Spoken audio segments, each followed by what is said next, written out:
Magandang hapon mula sa Pag-asa Weather Forecasting Center. Ito ng ating update sa magiging tayo ng panahon sa susunod na 24 oras.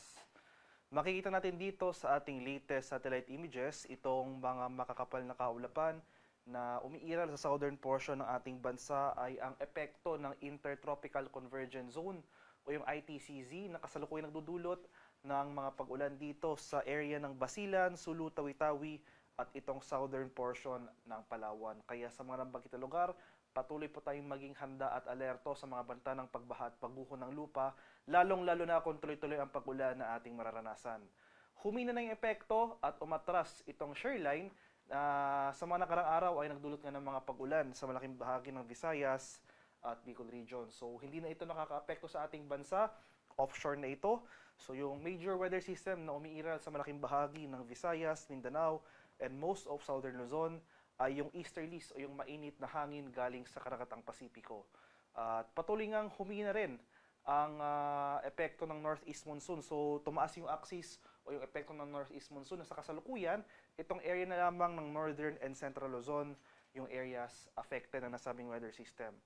So buong bansa, excluding itong ang southern portion ng Palawan at Basilan, Sulu, Tawi-Tawi area, ay makakaranas ng maaliwalas sa panahon. May tsansa pa rin tayo ng mga light rains o pag-ambon sa Metro Manila and the rest of northern and central Luzon.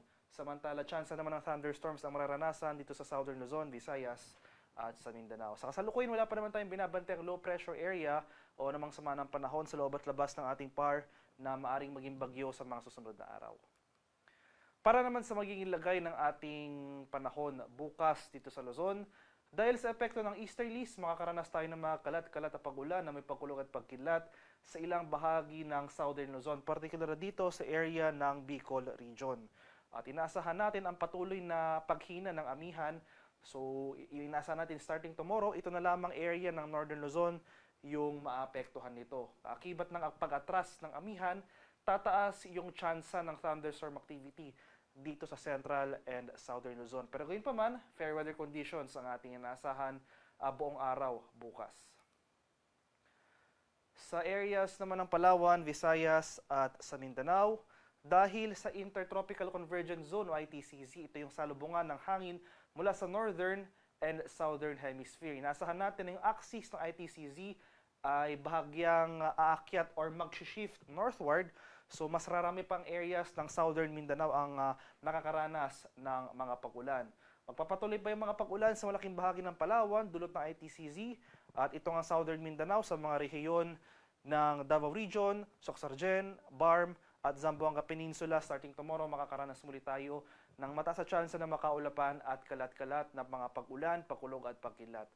Yung easterlies, magdudulot rin ng mga mataas na tsansa ng kaulapan sa eastern section ng Visayas. So itong eastern Visayas, asahan natin yung makulimlim na panahon at mga kalat-kalat na thunderstorms. For the rest of Visayas, itong western and central Visayas, pati na rin itong area ng northern Mindanao at Caraga, ay fair weather ang ating inaasahan bukas.